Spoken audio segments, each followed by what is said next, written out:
Hey guys, it's Chevy here and welcome back to my channel. So today's video is going to be about a topic that someone suggested in the comments. Her name is Leah, so thank you so much for suggesting it. Basically, she wants to know how I save money, how I'm responsible with it, and how I'm able to live alone. Okay guys, before we start, a couple of I've been noticing recently, y'all, real quick, that I've been doing this.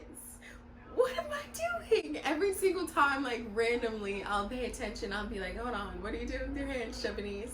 And every time I say that, they're up here. What are you doing?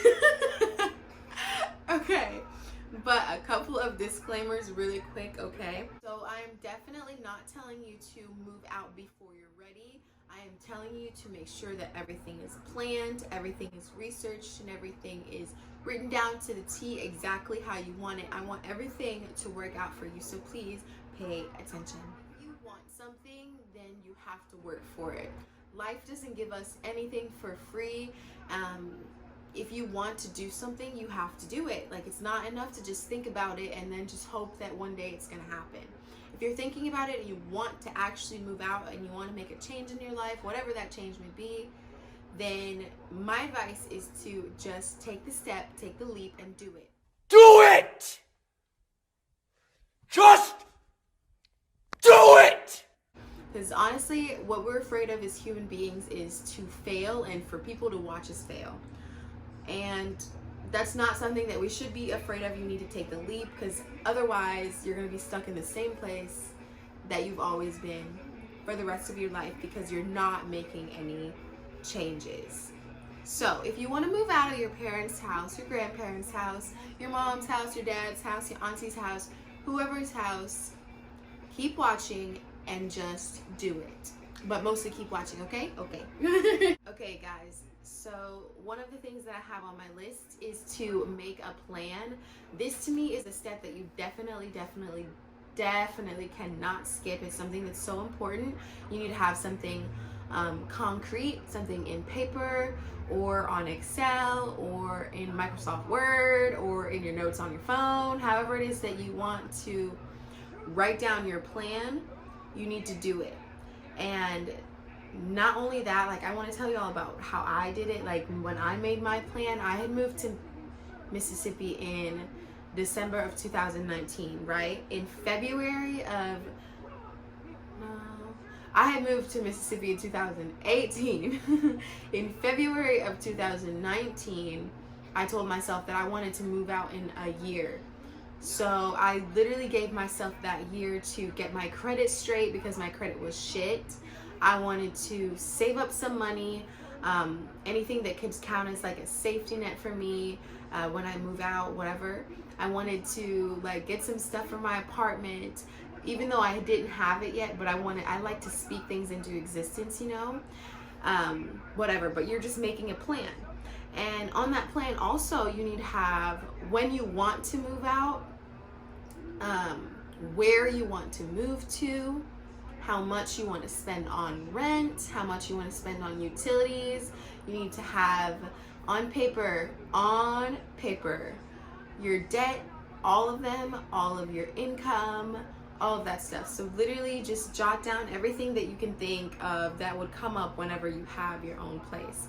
And I'm going to go into more detail shortly in the video.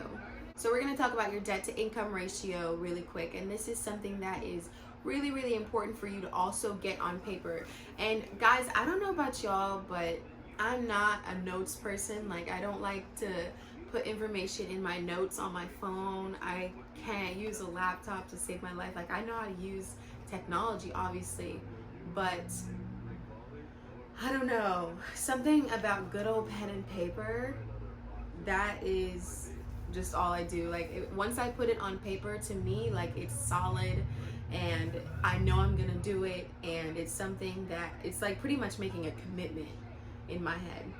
Anyway, so with your debt to income ratio, sorry, I got rambly, but with your debt to income ratio, it's basically just making a list of all of your income.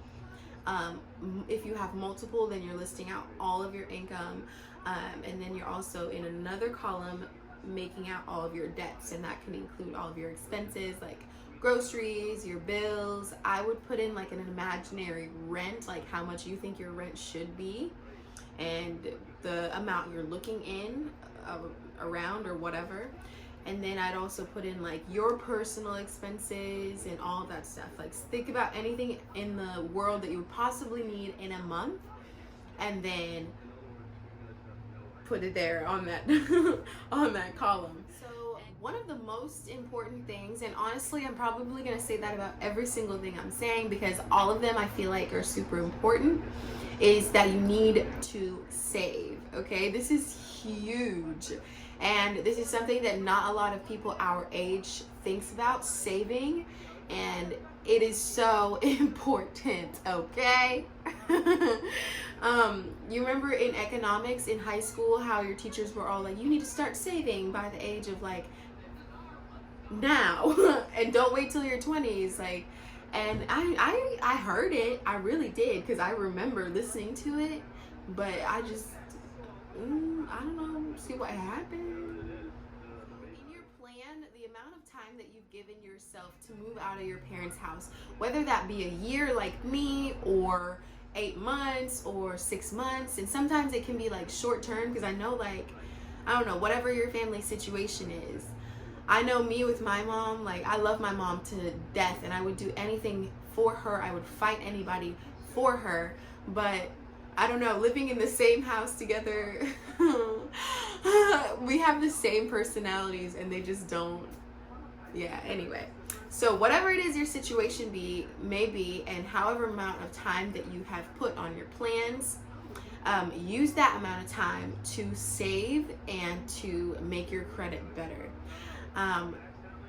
If you are more short notice, then I would make sure that you have at least your security deposit of the place you want to rent, your first month's rent, and then your electricity deposit, and then I would give yourself maybe like at least $500 for the month, like, because obviously you can't just pay all of those bills, and what are you gonna eat, like where are you gonna sleep, what are you gonna be doing, you know what I'm saying? Like, yeah, you need to give yourself a little bit of an amount of money, I don't know, to last yourself a month. And obviously that is where your job comes in. Obviously you're going to be getting paid next week or next month or whatever the case may be. So yeah, if you're more like long term like I was, use that year to save as much money as possible. And I don't know, you're really just saving for any occasion that might come up, because you know shit happens in life. Like, it's life, shit happens. Sometimes your car breaks down, sometimes you need to go to the hospital, say you have a freaking medical bill. There's so many things that can happen to where if you don't have money saved up, it can make life really freaking difficult, and it would make it impossible for you to move out in the amount of time that you said you wanted to move out. You know what I'm saying? And a lot of people say that you need to have at least like $1,000 saved before you need to move out.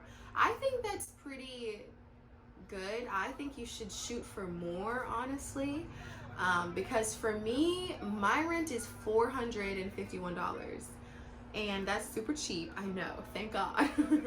And I had to pay that. I had to pay my security deposit, which I think it was just $150 if I'm not mistaken, and then I had to pay my electricity deposit, which was like $300.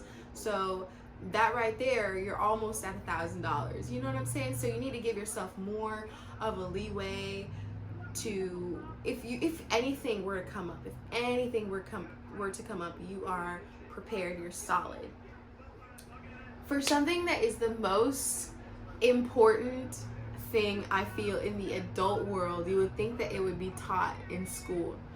Credit is so important, guys. You literally need credit to be an adult, and if you don't have it, it's something that you need to acquire right away. And there's tons of ways for you to develop credit and to build your credit. One of those ways is to get a secured credit card. I have one. I want to go show you guys.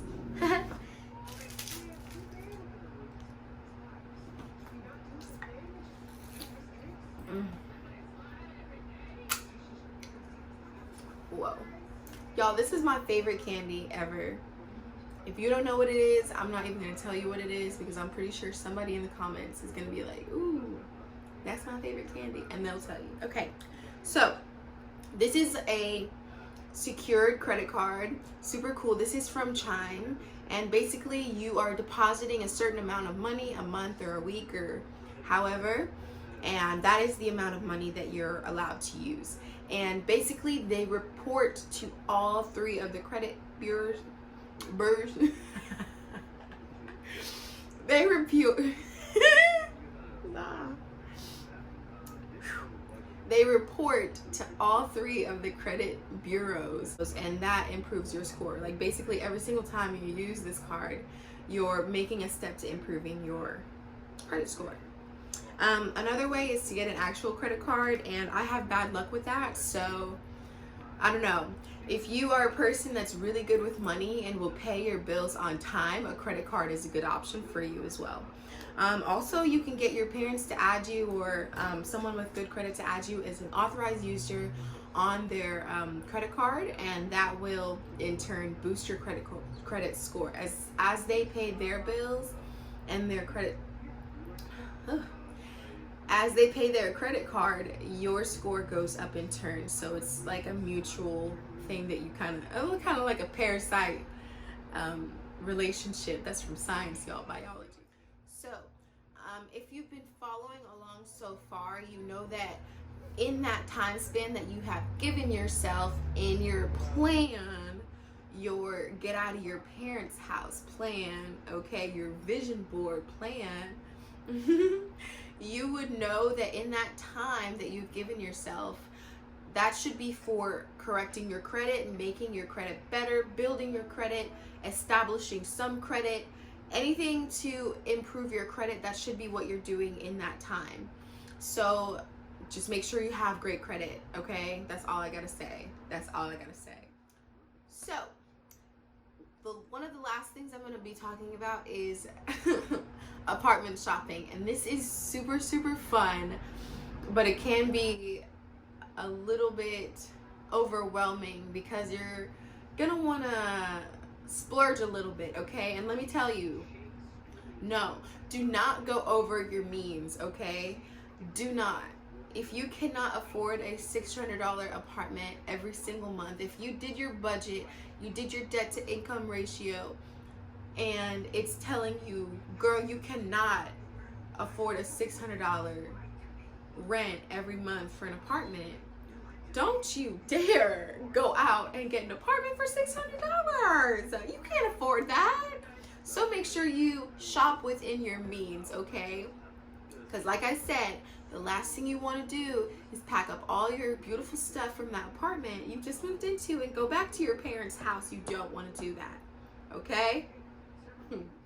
So one of the last things I want to talk to y'all one of the last things I want to talk to y'all about is to make sure that you take your time with all of this. Like, I know you really want to move out of your mom's house, your dad's house, your grandma's house, but take your time or you're going to be right back there, and that's where you do not want to be. You don't want it to go down like that, okay? So you already know that everything good in life, it takes time. So be patient, and if you make your plan and you're following along with your plan, everything should work out accordingly. So make sure you follow your plan and you're patient and you just have faith in God and whatever it is, whoever it is that you believe in, that everything is going to work out in your favor. And I think it will. Thank you so much for watching, guys. I really appreciate it. If you've stayed tuned all the way to the end, you're a true one. Make sure you hit that subscribe button if you're not already subscribed, and hit that post notification bell to get notified when I post a new video. If you aren't following my social medias, go ahead and head to the bottom down in the description box, because I post funny stuff, okay? So, y'all have a great day today, and I hope you have a great week, a great month, a great year, and I'll see y'all in my next one. Peace and love.